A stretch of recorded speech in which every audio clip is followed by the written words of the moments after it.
Hi everybody, today I'll show you how to turn off post sharing on Instagram.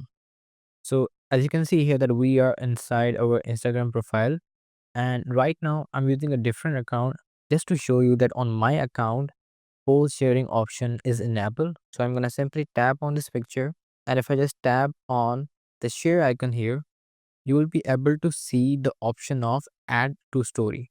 So we actually have to disable this or we have to turn this off.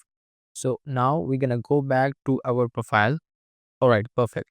Now you can see here that we are inside our Instagram profile, and what we need to do to turn off the post sharing option. So we have to tap on these three lines at the top right side, and here I'm gonna scroll down, and you can see the option of how others can interact with you.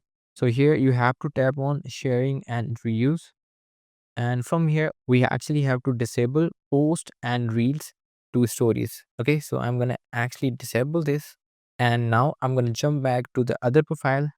All right, so now if I just tap on the picture here, and now if I just tap on this share icon here, now you won't be able to see add to story option here. So this is how we can actually turn off post sharing on Instagram. So if you really find this video useful, hit the like button and subscribe the channel.